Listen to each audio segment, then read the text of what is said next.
देते हैं। आप केसीसी लोन माफ कर दीजिए गरीब फार्मर का, हाँ ये एक बड़ी चीज़ राहत मिलेगी उसको। हाँ इसी तरह अगर आपको कोई बिजनेस किसी ने कोई यूनिट इस्टेब्लिश किया है तो आप ऐसा करें कि आप उनको इंटरेस्ट फ्री कर दीजिए, इंटरेस्ट माफ कर दीजिए, इंटरेस्ट माफ करें। इंटरेस्ट से मर गए बेचारे, देखिए ना, या मॉरिटोरियम पीरियड किसी का 2 साल तो 4 साल बढ़ा दीजिए। बैंक्स तो बुरा हाल कर देती हैं सबका। हाँ आप टूरिज्म इंडस्ट्रीज़ को, जिस तरह ये होटलर्स हैं इनका देखें, इनका इसी तरह इनके बैंक लोन्स बहुत होते हैं, कोई सब्सिडी इनके लिए लेके आइए, हॉर्टिकल्चर में सब्सिडी बढ़ा दीजिए, बैंक का जो है इजी कर दीजिए लोन्स, इस तरीके से होके लोगों को राहत मिल सकती है।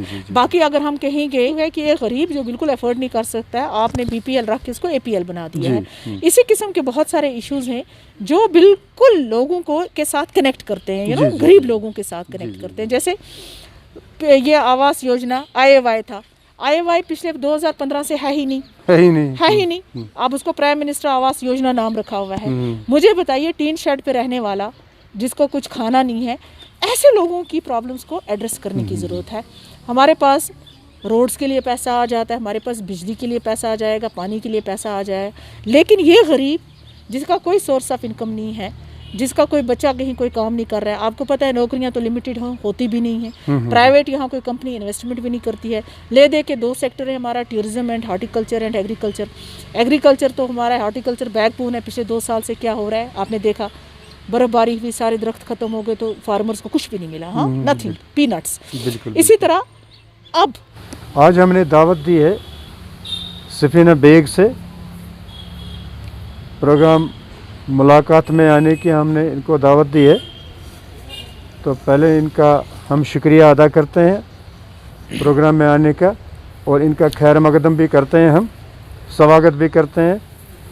सकीना जी ने लोहा मनवाया है ख़वातीन में, ये सियासत में आने से इनका जो ये कैरियर है अपने लोहा मनवाने का ख़वातीन में, तो इन्होंने अपना लोहा मनवाया है। और वो एक बहुत बड़ा फ़र्क जो मर्द और ख़वातीन के दरमियान हाइल बीच में हाइल हुआ था, वो भी इन्होंने ख़त्म किया है।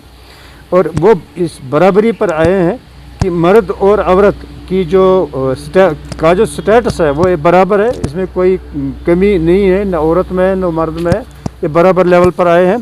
औरत जो अपने आप को कमज़ोर समझ रही थी, सनफ़ नाज़िक जिसे बताया जा रहा था, तो मुझे नहीं लगता है आजकल के दौर में औरत सनफ़ नाज़ुक है।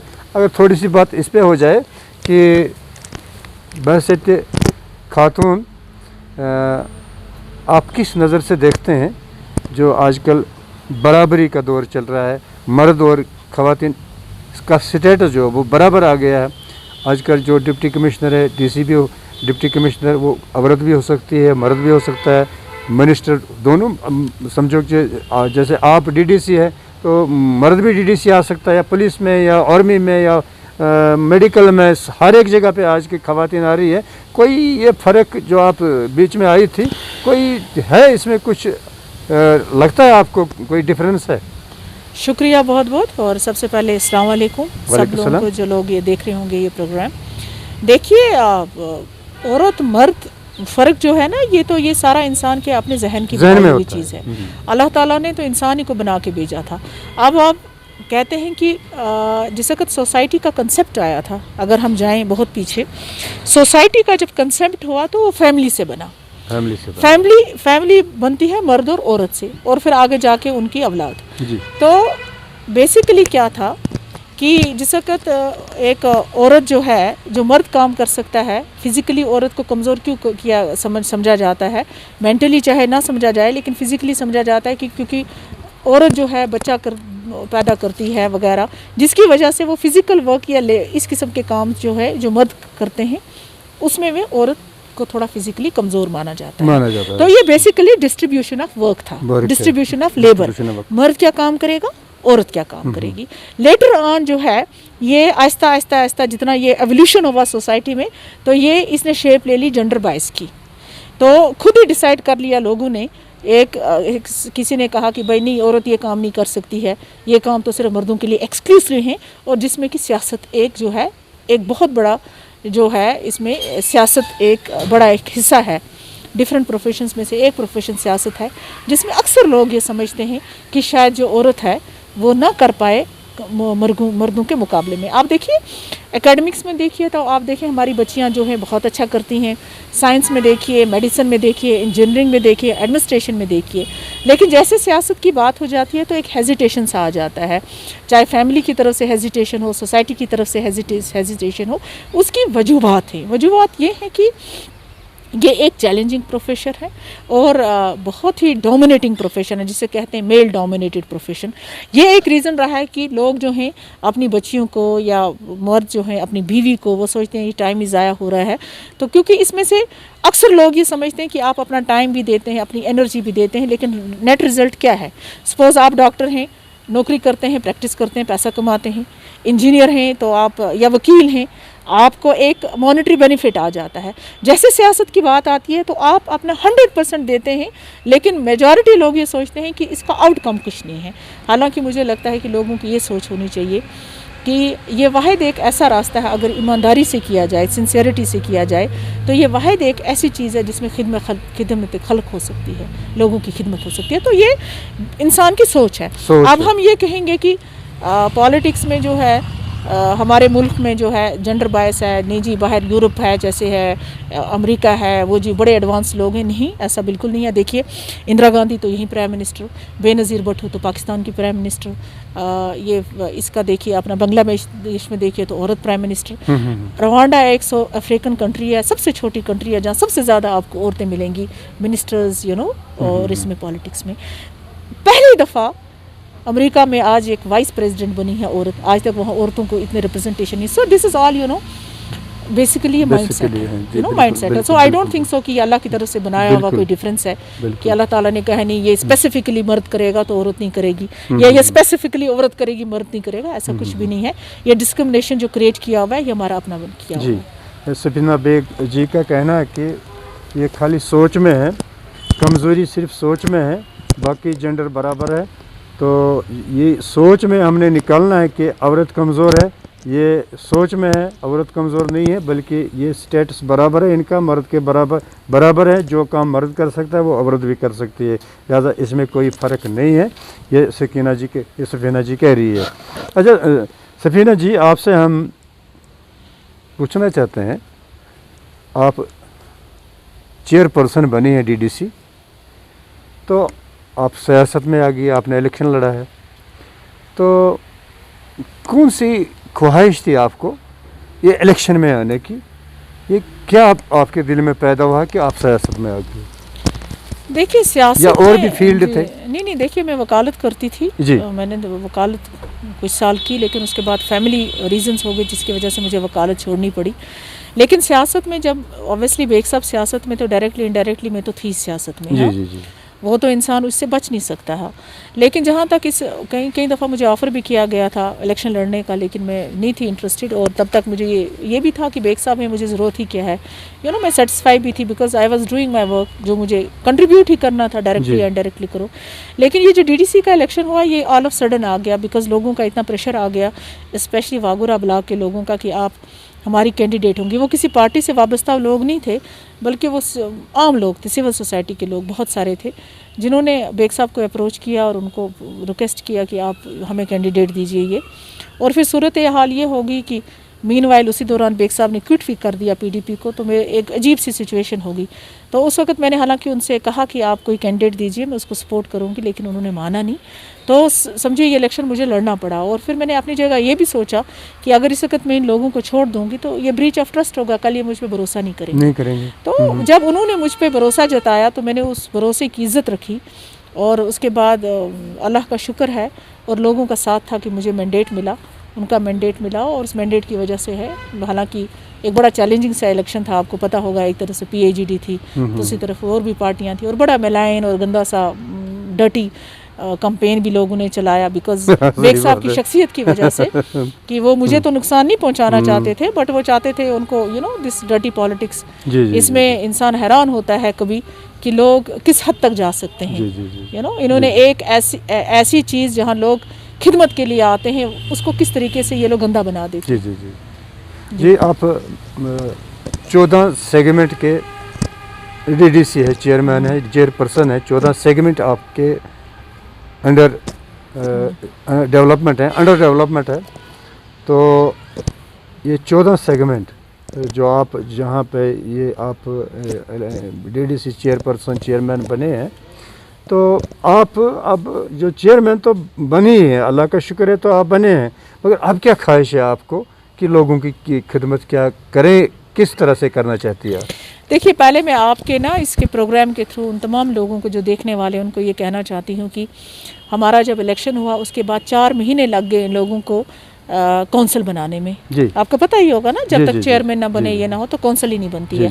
4 महीने, अभी 1 महीना ही नहीं हुआ था, अभी हमारी पूरी तरह गाइडलाइंस भी नहीं आई थी कि हमें कौन कौन से डिपार्टमेंट होंगे, हमारा रोल क्या होगा। इवन अभी वो गाइडलाइंस हमारी पेंडिंग है। मेरी एलजी साहब से कुछ दिन पहले बात हुई थी, तो कोविड की वजह से वो सारा रुका हुआ है, तो वो गाइडलाइंस भी अभी पेंडिंग है। तो अभी दफ्तर तक हम लोगों ने नहीं संभाला तो कोविड हो गया। यानी कि ये 5 महीने या 6 महीने जब से हमने इलेक्शन लड़ा है तब से ये सारे इसी में चलेगी।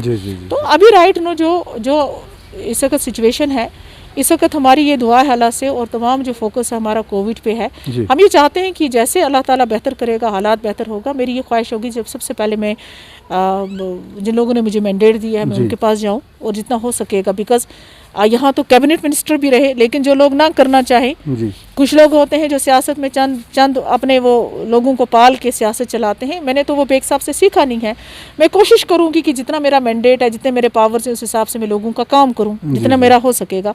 और अगर हालात ने कोविड से हम निकल गए और अगर हालात अगर हमारे पास रिसोर्सेज उतने होंगे, क्योंकि आपको पता है कि इस कोविड की वजह से इकॉनमी भी बहुत नीचे आ गई है, पूरे मुल्क की आ गई है, जम्मू कश्मीर भी इससे बचा नहीं है। इवन 2019 से जम्मू कश्मीर में प्रॉब्लम्स हैं।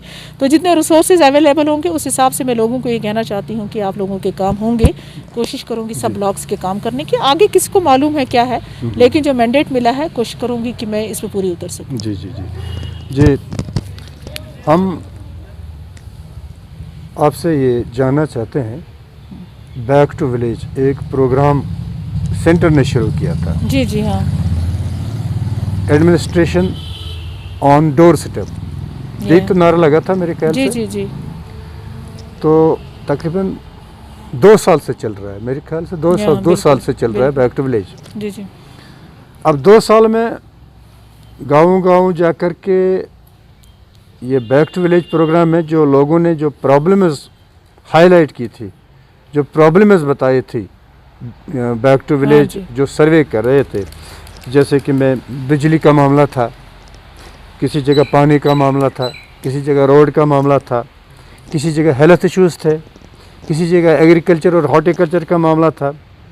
मगर फिर क्या वजह हुई, ये जो सर्वे उन्होंने की है, ये क्या प्रोग्राम इन्होंने बनाया, ये administration on door step, back to village, लोगों को सामने लाकर उनका टाइम भी लिया, टाइम को बहुत दिया है। बेचार कोई मजदूरी भी जा रहा था, वो भी आ गया। फिर वो प्रोग्राम नज़र नहीं आया, कहाँ गए वो प्रोग्राम जो उन्होंने लिखे हैं, जो उन्होंने वो भेजे हैं सेंटर को, ये फलां गाँव में ये चाहिए, फलां जगह पे ये चाहिए, तो कोई काम नहीं हुआ। फिर आप क्या कहना चाहती हैं इस? देखिए, पहले तो 2 साल पहले क्या हुआ क्या नहीं हुआ, I am not the right person to answer that. मुझे तो उसमें कोई लेना देना नहीं था, बिकॉज वो तो एडमिनिस्ट्रेशन का अपना बेबी था, उन्होंने क्या किया उसके साथ क्या नहीं किया। तो राइट वो लोग वही हैं जिन्होंने उस प्रोग्राम को इनिशिएट किया और लोगों से फीडबैक लिया, और अगर वो फेल हो गया है तो इसके रीजंस क्या हैं, तो राइट लोग वही हैं जवाब देने के लिए। लेकिन मैं आपसे यहाँ पर एक चीज़ यहाँ ऐड करना चाहती हूँ कि 5 अगस्त 2019 के बाद जो फैसला लिया, जो गवर्नमेंट ऑफ इंडिया ने या पार्लियामेंट ने जो फैसला लिया, उसके बाद सबसे ज़्यादा जो एम्फेसाइज किया गया था वो था डेवलपमेंट के लिए। एक ये जी हम बहुत ज़्यादा डेवलपमेंट करेंगे, दूसरा जी करप्शन नहीं होगी, ये नहीं होगा, वो नहीं होगा। मुझे लगता है कि एक दफ़ा रीथिंक करना चाहिए और देखना चाहिए।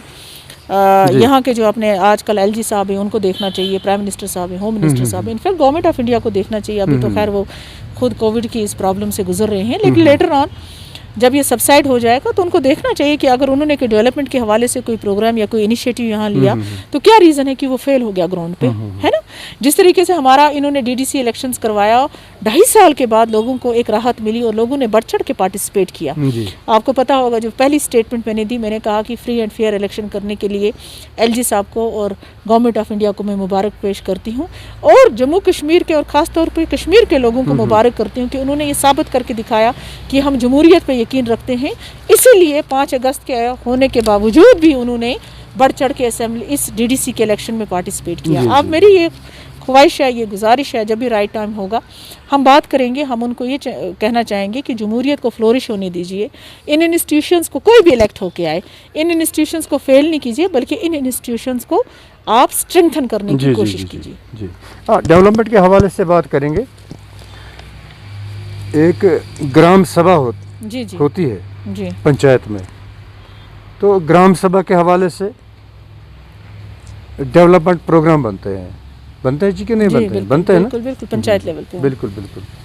उसमें पंच और सरपंच ग्राम सभा में शिरकत करते हैं और एक डेवलपमेंटल प्रोग्राम पास करते हैं। फिर आपके पास भी आते होंगे ऐसे प्रोग्राम ये साइन करने के लिए।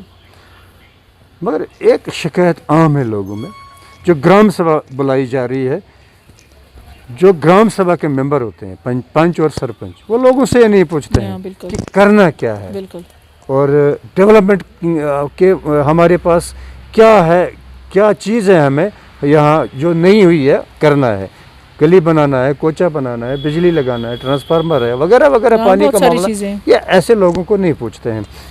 वो खुद ही प्रोग्राम बनाते हैं, खुद ही पेश करते हैं। फिर फाइनली ये जो लोगों को पता चल जाता, थोड़े लड़ाई झगड़े हो जाते हैं। क्या ऐसा तो नहीं है कि लोगों से पूछ के ऐसे डेवलपमेंटल प्रोग्राम बनाए जाए और ये पंच और सरपंच इस चीज़ के पाबंद बनाए जाए कि वो लोगों से रब्ता करके कोई ऐसा प्रोग्राम बनाए जो लोग एक्सेप्ट करें। देखिए, मैंने जिस वक्त पहली मीटिंग की थी और या 2-3 मीटिंग्स जब भी मेरी एडमिनिस्ट्रेशन से हुई, तो मैंने वहाँ उनसे कहा कि ये कैटेगोरिकली ये मैसेज तमाम जो हमारे पंच या सरपंच हैं उन तक पहुंचना चाहिए और इसको बहुत सीरियसली लिया जाए। तभी तो इसको कहते हैं ग्रास रूट लेवल एम्पावरमेंट। क्योंकि ये जो पहले प्लान बनने का अलग तरीका होता था जब डिस्ट्रिक्ट प्लान बनता था। आज जो डिस्ट्रिक्ट प्लान बनेगा पंचायती राज सिस्टम के बाद, तो ये डिफरेंट है। क्यों डिफरेंट है? क्योंकि ये प्लान बनता है पब्लिक पार्टिसिपेशन से और पब्लिक पार्टिसिपेशन होती है ग्राम सभा से। बदकिस्मती से ये है कि कई गाँवों में लोग सरपंच या वो चाहते हैं कि लोग आए, लोग हिस्सा नहीं लेते हैं ग्राम सभा में, और कई जगह क्या करते हैं कि सरपंच और बीडीओज मिलके खुद ही बना देते हैं प्लान, लोगों को कंसल्ट नहीं करते हैं। इसलिए मैंने अपने जो हमारे एसीडी साहब थे, हमारी मीटिंग थे, मैंने उनसे सबसे पहले ये कहा था कि आप रिटर्न भेजिए इन तमाम वीडियोज़ के थ्रू कि जब तक ग्राम सभा नहीं होगी, और अगर मुझे कहीं शिकायत मिली कि ग्राम सभा के बगैर कोई प्लान आया, हम उसको अप्रूव नहीं करेंगे। और अगर कोई सरपंच, सारे एक जैसे नहीं होते, लेकिन अगर कोई सरपंच मनमानी करता है, गांव के लोगों को कंसल्ट नहीं करता है ग्राम सभा बनाने के लिए, आप उसको फ्रेश नोटिस इशू कीजिए जब तक आप सेटिस्फाई नहीं होंगे कि ग्राम सभा बुलाएगी। इसीलिए मैं आपके थ्रू लोगों को अपील करती हूँ कि इसको आप बिल्कुल लाइटली मत लीजिए। जिस वक्त आपका गाँव में पैसा आता है, जैसे फॉर एग्जांपल अभी तकरीबन 23 लाख रुपया गया एक पंचायत को, बीडीसी को अलग था, डीडीसी अलग था, लेकिन एक पंचायत में 23 लाख रुपया गया। इस 23 लाख रुपए को कैसे खर्च करना है, सारे गाँव को बुलाना है, और जो प्रायोरिटी होगी गाँव की, हर गाँव का अलग अलग मसला होता है। किसी जगह बिजली का मसला है फॉर एग्जांपल, किसी जगह रोड का मसला है, तो गाँव की कंसल्टेशन, तभी तो ग्राम सभा इसका बेसिक जो फाउंडेशन है इसका पंचायती राज सिस्टम का, दैट इज ग्राम सभा। इसीलिए ग्राम सभा से ही बन के आना चाहिए प्लान। ये तो लोगों को इसके बारे में बहुत जरूरी है कि वो अवेयर हो जाए। आज जो प्लान बनेगा ये पीपल पार्टिसिपेशन से बनेगा, लोगों की मर्जी से ये प्लान बनेगा। इसलिए अगर लोग इससे बिल्कुल उनको कोई इन्फॉर्मेशन नहीं होगी, इससे लोगों को अवेयर करवाना है कि आपकी पार्टिसिपेशन कितनी ज़रूरी है। मनमानी नहीं कर सकता सरपंच या पंच अगर आप लोग अवेयर होंगे। जी। तो यही इस पूरे इस एक्ट का, ये जो पंचायती राज का बेसिक पर्पज़ यही है। जी, बहुत अच्छी बात है जो आपने कही है। ग्राम सभा बुलानी है मगर लोगों की मर्ज़ी से बुलाना है, और लोगों की इसमें राय होनी है कौन सा काम करना है, कौन सा नहीं करना है। पंच और सरपंच की मनमानी नहीं चलेगी। बिल्कुल। और जो गाँव के बुजुर्ग हैं, जो गांव में रहने वाले हैं, जो किसी भी जगह वो अपना वो उनका जो काम होगा गांव का होगा, गांव की भलाई बजाई के लिए होगा, यानी कि वो अप्रूव होना चाहिए। वो सरपंच और पंच को वही लेकर के आगे जाना है ग्राम सभा में, तो तभी वो ग्राम सभा में पास होगा।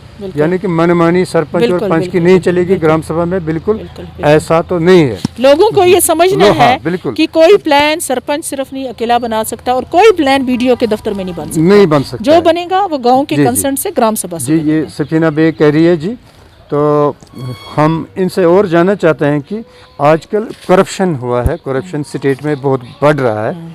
बिहार तो कह रहे हैं तो इंडिया में पहले नंबर 1 स्टेट था करप्शन पर, तो आज कह रहे हैं कि Jammu and Kashmir UT number 1 state corruption में बढ़ रही है। करप्शन में इसका बहुत प्रोग्रेस हो रहा है, बहुत तरक्की डेवलपमेंट हो रही है। तो आप किस नज़र से देखती हैं इस करप्शन को? जैसे कल एक वीडियो वायरल हुआ है पुलवामा का, वो उनसे डिमांड कर रहा है, पता नहीं वो पंच था, सरपंच था, या कोई बीडीसी मेंबर था या डीडीसी चेयरमैन था, मुझे याद नहीं है पूरी तरह से, मगर उन्हें डिमांड कर रहा था मेरे को 20% दे दो, कमीशन 20% दे दो, फिर आए आप किस क्या साइन करवाने, मैं करूँगा साइन। तो इस सिलसिले में आप ये किस नज़र से देखती हैं आप? ये जो करप्शन है जम्मू कश्मीर का जो मसला है वो उसमें सिर्फ मैं ये मेरा सोच और मेरा मानना है, मैं पहली दफ़ा ये बात नहीं कह रही हूँ बल्कि बार बार ये मैं कहती हूँ कि इसमें एक रीज़न जो हमारा 30 साल से मिलिटेंसी ही नहीं रही, बल्कि एक बहुत बड़ा रीज़न जो है ये करप्शन भी रहा। अब क्या हुआ कि जिस वक्त ये 2 साल पहले 3 साल पहले बड़े नारे वारे दिए गए थे, करप्शन को ख़त्म करेंगे, ये करेंगे, वो करेंगे, लेकिन आप बदकिस्मती से देखिए कि करप्शन जो है बढ़ गया है। क्यों बढ़ गया? क्योंकि अकाउंटेबिलिटी ही नहीं रही। जो हम लोग स्टेट से यूटी बन गए, मतलब ये तो मुझे कहने में कोई हर्ज नहीं है, क्योंकि अगर मैं झूठ बोलूँगी तो मैं अपने आप से झूठ बोल रही हूँ, और अगर किसी को मैं खुश करने की कोशिश करूँगी तो उनको समझ आना चाहिए कि मैं सबसे बड़ी दुश्मन हूँ उनकी। इंसान को सच बताना चाहिए। ये जो है करप्शन जो है, मुझे लगता है कि करप्शन जो है ये अब जैसे ऐसा लगता है कि हमारे डीएनए में हो गया है। जिस वक्त मैंने यकीन करें, मैंने ब्लॉक में जिस वक्त पहली मीटिंग की, मैंने उनको कहा कि ये एक अमानत होती है कुर्सी, आज हैं आप कल नहीं होंगे, लेकिन इसमें खयानत नहीं करना। अगर आप हराम की कोई भी चीज़ लाएंगे या करप्शन, अगर मेरी नोटिस में करप्शन का कोई भी इशू आता है एज चेयरपर्सन, मुझे एक ही दिन क्यों ना इस कुर्सी पे रहना पड़े, मैं वो बर्दाश्त नहीं करूँगी। कुछ लोगों ने उस पर बाद में मुझे इन्फॉर्मेशन भी मिली, बड़े मुझे हंसी भी आई। कुछ लोगों ने कहा जनाब बेग साहब नहीं कर पाए करप्शन तो ये क्या ख़त्म करेंगी। कोई चीज़ ख़त्म नहीं होती, लेकिन हम कम से कम उसको कंट्रोल तो कर सकते हैं किसी हद तक। किसी हद तक तो अकाउंटेबिलिटी होती है, किसी हद तक तो डर, अगर आपको अल्लाह का डर नहीं है तो इंसान का क्या डर होगा। लेकिन हमारे पास इंस्टीट्यूशंस हैं, जैसे विजिलेंस है या बाकी इंस्टीट्यूशंस है। मैं आपके थ्रू उन तमाम लोगों को ये अपील करती हूँ, जहाँ आपको किसी ऑफिसर के खिलाफ, किसी पब्लिक रिप्रेजेंटेटिव के खिलाफ, अगर मैं एक पब्लिक रिप्रेजेंटेटिव हूँ, अगर मैं करप्शन करूँगी तो मैं कैसे रोकूंगी ऑफिसर को करप्शन से? इससे सबसे पहली रिस्पॉन्सिबिलिटी हमको एज पब्लिक रिप्रेजेंटेटिव बनती है कि हम जो है इस गंदी गलाजत में ना पड़े। और अगर उसके बाद हमें कोई ऑफिसर, कोई पंच, सरपंच या कोई भी हमको लगता है कि वो करप्शन में इन्वॉल्व है, लोगों को बिल्कुल नहीं डरना चाहिए। आपके पास एजेंसीज हैं, विजिलेंस है, ईमानदार लोग भी हैं, उनको एक हमारा इंशाल्लाह जब दफ्तर स्टार्ट होगा तो मैं एक ग्रीवेंस सेल रखूंगी।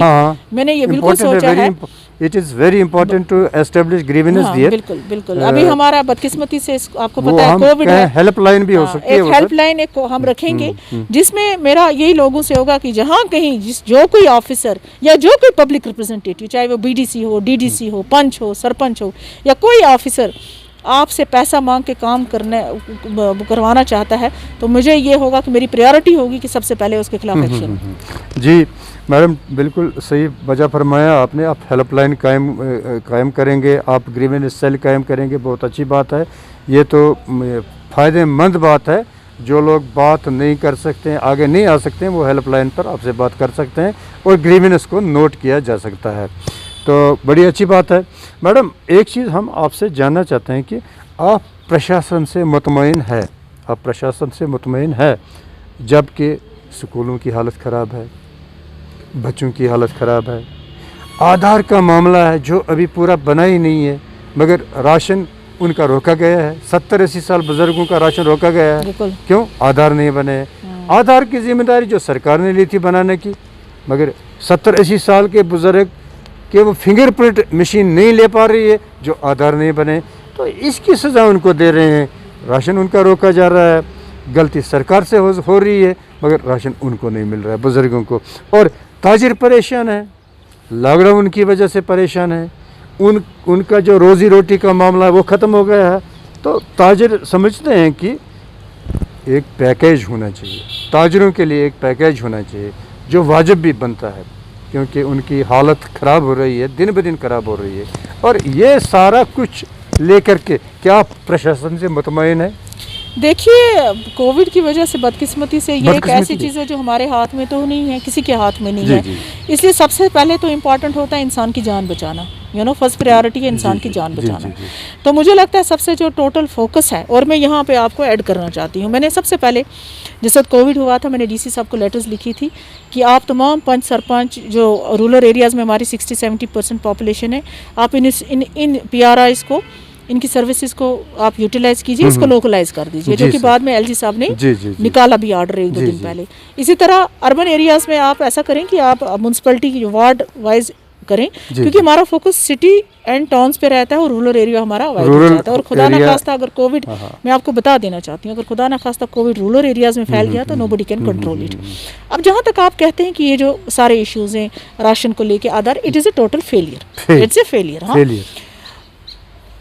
काम करने वालों के लिए जो है ठीक है, हम कोविड से फाइट कर रहे हैं, there is no doubt about that, लेकिन कई ऐसी चीज़ें हैं जो हमको साइमल्टेनियसली करनी है। मैंने कंपलसरी जिस वक्त मैंने फूड वालों से बात की थी पहले मीटिंग में, तो मैंने जो ग्राउंड पे देखा था, इन्होंने क्या किया है कि बहुत सारे BPL को APL बना दिया है, जो एक बहुत बड़ा इशू है हमारे पास। हाँ, उनको APL का मिलता है। फिर मैंने अपने फूड असिस्टेंट डायरेक्टर साहब से कहा था, DC साहब के पास वो फाइल पेंडिंग है, कि आप इसको फटाफट वो नोटिस निकालिए, वो इनका जेन्युइन ही है, बस उन्होंने एक नोटिस निकालना है और उसके बाद हम वो मसला जो है ऊपर ले जाएंगे।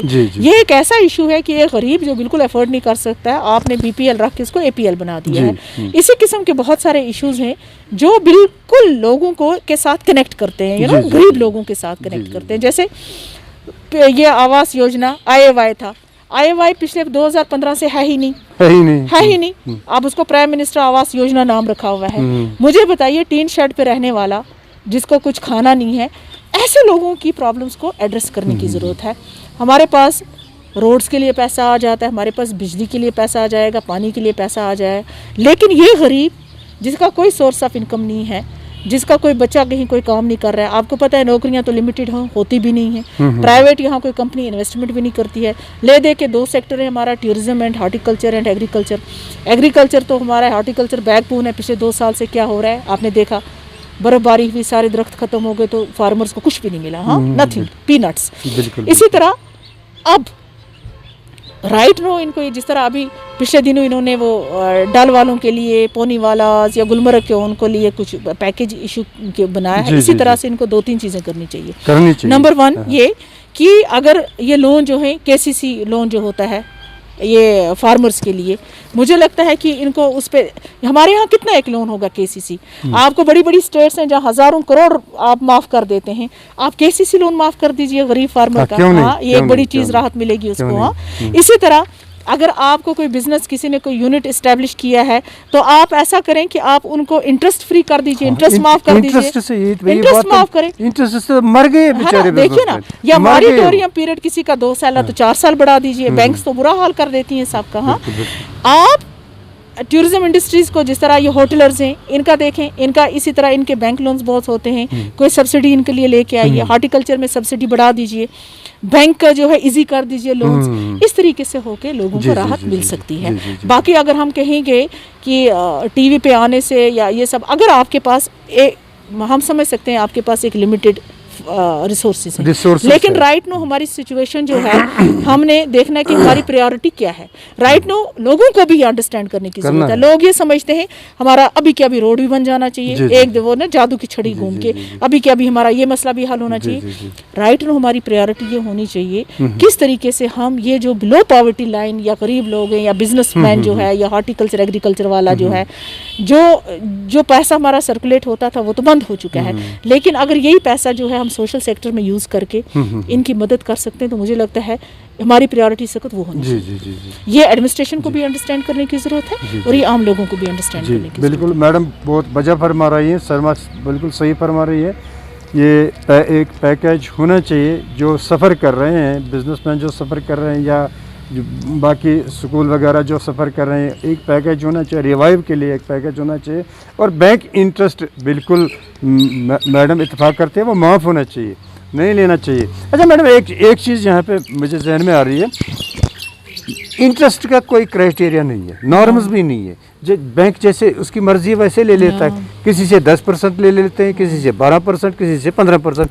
क्या कोई नॉर्म्स एंड क्राइटेरिया है नहीं बैंक के पास? कोई जैसे कि अगर कोई सेंट्रल बैंक है कोई, तो वो 8% पर ही पार्टी को छोड़ देता है, मगर अपना जो ये जेके बैंक है या लोकल बैंक है वो 15% तक ये डुबा देते हैं बेचारे इस बिजनेसमैन को या बाकी किसी और लोगों को, बाकी लोगों को।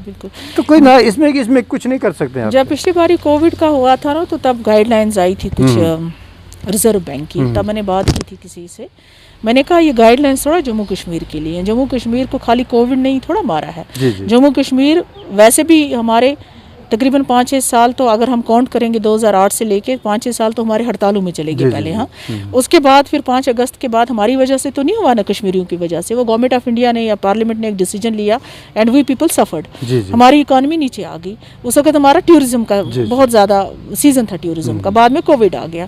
तो जो रिजर्व बैंक ऑफ की गाइडलाइंस आई थी उस वक्त मैंने कहा था ये गाइडलाइंस आपको बाकी हिंदुस्तान के बाकी हिस्सों के लिए हो सकता है, लेकिन जम्मू कश्मीर के लिए एक स्पेशल पैकेज होना चाहिए, स्पेशल गाइडलाइंस होनी चाहिए, स्पेशल गाइडलाइंस होनी। जिस तरह आपने कहा ये है ही नहीं है, कोई अपनी मर्जी से इतना इंटरेस्ट लगाता है, कोई इस तरह लगाता है। जेके बैंक, बिल्कुल जेके बैंक हमारा सपोज जम्मू कश्मीर का बैंक है अपना बैंक, लेकिन इससे ज्यादा राहत मिलनी चाहिए लोगों को, मिलती नहीं है। तो उस वक्त मैंने कहा था कि आप ये कहते हैं कि हमने मॉरिटोरियम पीरियड जो बढ़ा दिया है, फॉर एग्जांपल यही गाइडलाइंस थी इफ़ आई रिमेंबर करेक्टली। तो उस वक्त मैंने कहा था प्रिंसिपल अमाउंट पे ठीक है, आप क्या करेंगे, आप कम से कम इनको 6-6 महीने के बाद इंस्टॉलमेंट नहीं करो, साल के बाद 2 साल के बाद इंस्टॉलमेंट्स रखो, और कम से कम इंटरेस्ट फ्री तो रखो, इंटरेस्ट फ्री तो रखो। इतना बात है, ये इतना तो कंसेशन करो आप जम्मू कश्मीर के लोग, स्पेशली कश्मीर में बहुत प्रॉब्लम है, इतना तो करो आप कंसेशन कम से कम। लेकिन सुनता ही कोई लेता नहीं है, बिकॉज ये तो हायर अप्स की बात है ना। पहले एक हमारी इलेक्टेड गवर्नमेंट हुआ करती थी तो वो बात कर सकती थी, आज अब आपको पता है यूटी है जी, तो नेचुरली ये सारे इश्यूज जो हैं एलजी साहब की नोटिस में लाए जाएं, और हो सकता है कि एलजी साहब इन चीज़ों को सॉर्ट आउट करें। जी मैडम बहुत वजह फरमा रही हैं कि सॉर्ट आउट प्रॉब्लम्स होने चाहिए, पैकेज होना चाहिए, इंटरेस्ट रेट फिक्स होना चाहिए। जो अपना बैंक है वो हम अपना ही बैंक उसे समझते हैं, उससे तो हमें ज़्यादा फ़ायदा मिलना चाहिए, वो भी हमको अपना समझे। तो मैडम बिल्कुल सही फरमाते हैं। मैडम आपको 7 कॉन्स्टिट्यूंसीज और 14 सेगमेंट देखने हैं, जिसमें एक सेगमेंट आपका सोपोर भी है। जी हाँ, जी है ना। सोपोर को मुझे लगता है कि छोटा मुँह बड़ी बात, कोई कहता है कि सोपोर छोटा लंदन है, कोई कहता है सोपोर छोटा लंदन था, कोई कहता है छोटा लंदन है। मुझे लगता है छोटा मुंह और बड़ी बात। सोपोर में जो मसाइल है, प्रॉब्लम है, मुझे आज बहुत सारे टेलीफोन आ गए सोपोर से, तो ज़रा मैडम से ये सवाल उठाइए आप। सोपोर का SDH हॉस्पिटल, सब डिस्ट्रिक्ट में गई थी वहाँ पे, SDH हॉस्पिटल, इसको अगर हमने यहाँ बारामूला में ये GMC बना दिया है तो डिस्ट्रिक्ट हॉस्पिटल कहाँ गया? तो जो डिस्ट्रिक्ट हॉस्पिटल है जो इसको अपग्रेड करके GMC बना दिया है। सोपोर का जो SDH है, क्या ये डिस्ट्रिक्ट हॉस्पिटल नहीं बन सकता है? ये एक कहानी ये है। दूसरी और भी बहुत सारी चीज़ें हैं।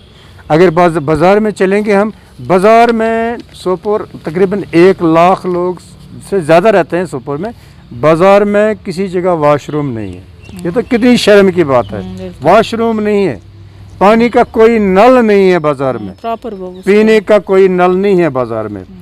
गर्ल्स हायर सेकेंडरी स्कूल 1500 बच्चियाँ 8 रूमों में 8 कमरों में पढ़ रही है वहाँ पे, कितनी शर्म की बात है। 3 वॉशरूम है वहाँ इन बच्चियों के लिए, 3 वॉशरूम है।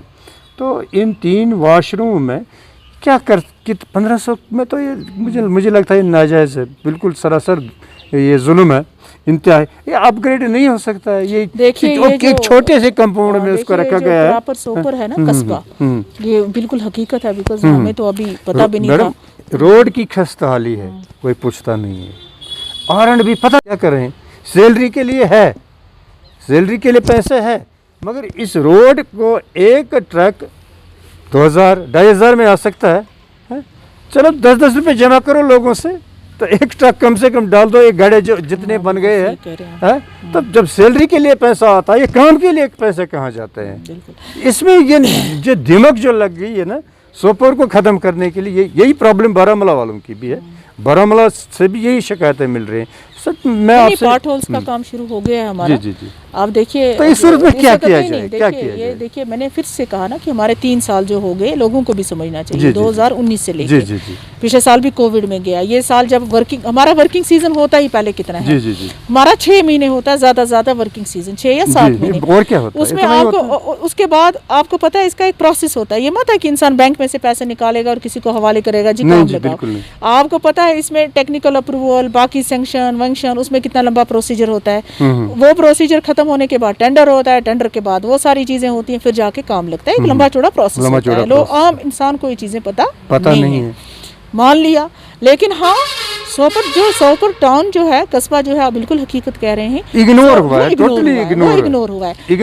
लेकिन आपके जितने पब्लिक रिप्रेजेंटेटिव वहाँ रहे हैं, कोई भी रहा हो, कि उनकी जिम्मेदारी बनती थी कि वो इस टाउन के लिए, कस्बे के लिए, हमेशा वोट बैंक पॉलिटिक्स नहीं करनी चाहिए, लेकिन कस्बे के लिए उनको करना चाहिए था। मुझे बताइए, बेग साहब जिस वक्त यहाँ पर MLA थे, आपको 4-5 ब्रिज बन गए, कहीं पार्कें बनी, यूनिवर्सिटी बना, ये बना, वो बना।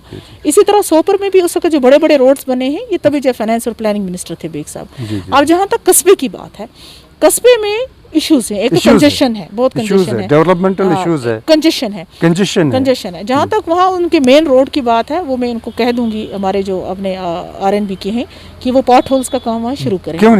वो करेंगे पॉट होल का। मैं श्रीनगर में, मैडम मैंने श्रीनगर में देखा 1-2 महीना पहले उन्होंने काम वहाँ शुरू कर दिया, पैचिंग की है, मेटलिंग की है, और मैग्नेटाइजिंग भी कर रहे हैं श्रीनगर में। और बदनसीबी है यहाँ डिस्ट्रिक्ट बारामूला में कहीं नहीं। ये पॉट होल्स का इन्होंने स्टार्ट किया है डिफरेंट एरियाज में।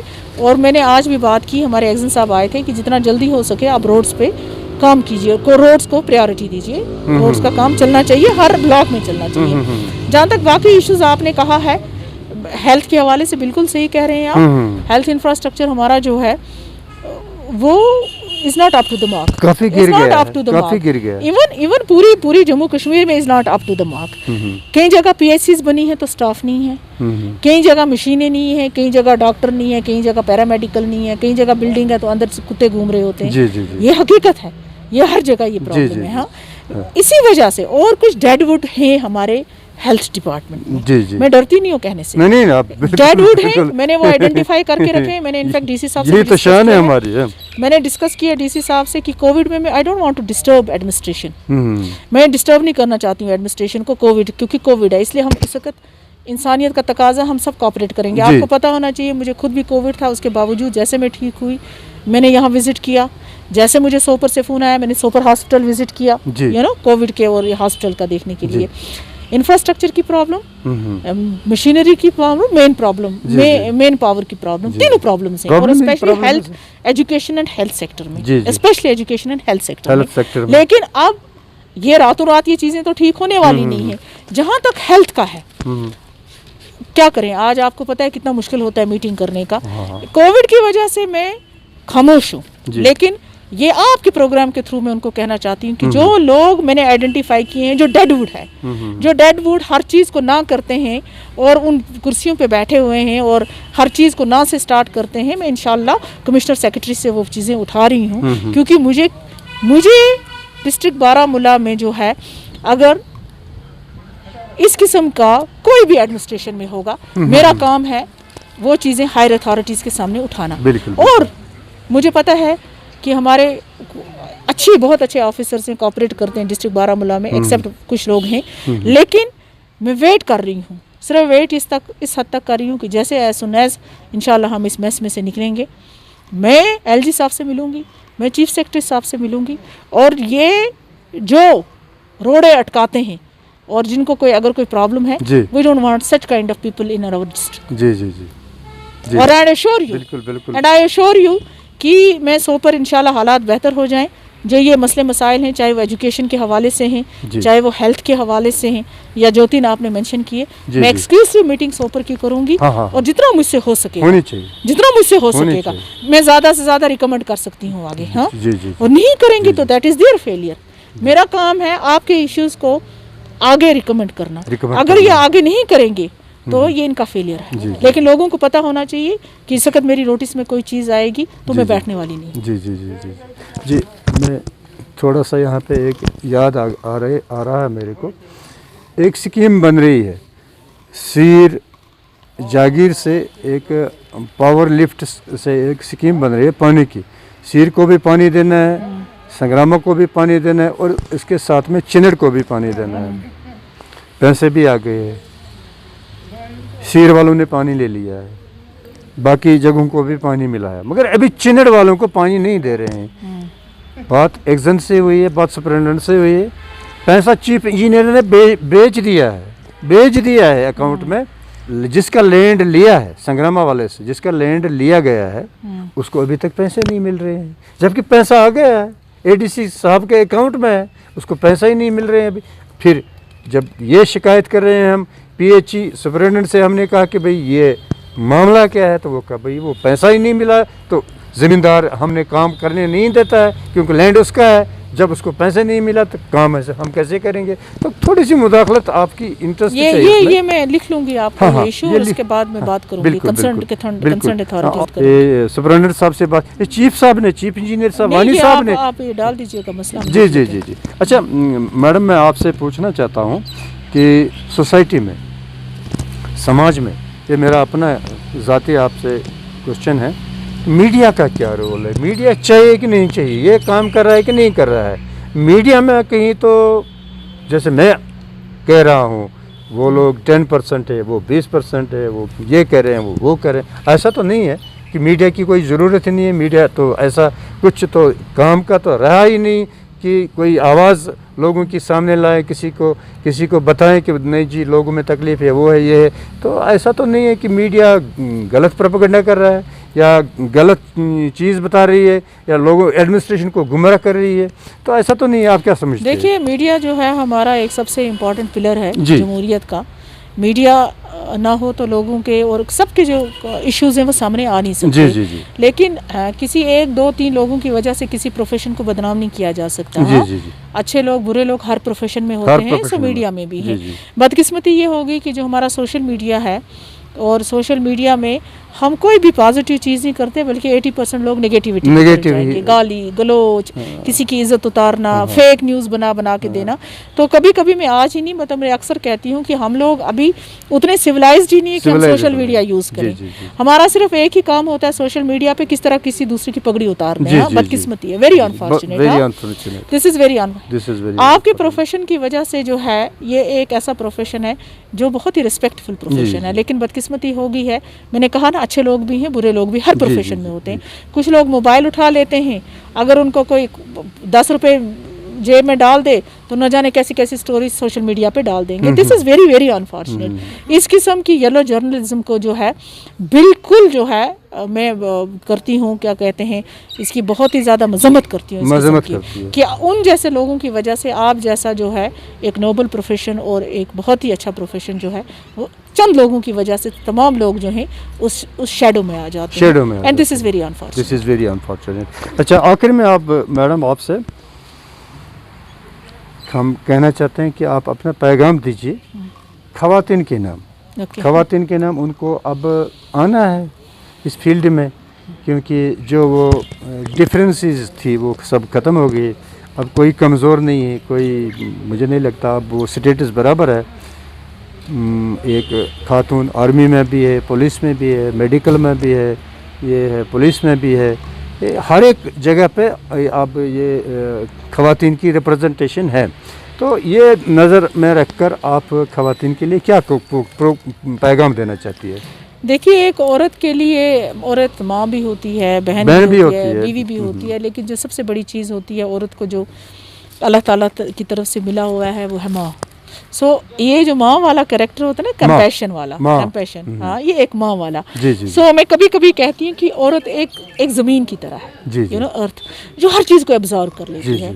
कितनी आप इसमें देखें ना, कोई चीज़ भी डालें, अच्छी चीज़ डालें उसको भी अब्जॉर्व कर लेगी, बुरी चीज़ें भी डालें उसको भी पर्दा कर लेगी।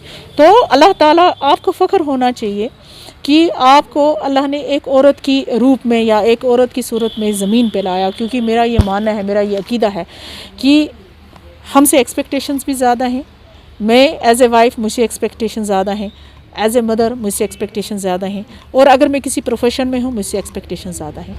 तो आपको कमज़ोर अपने आप को नहीं समझना चाहिए, बल्कि आपको ये समझना चाहिए कि अल्लाह ताला ने आपको औरत बनाया है।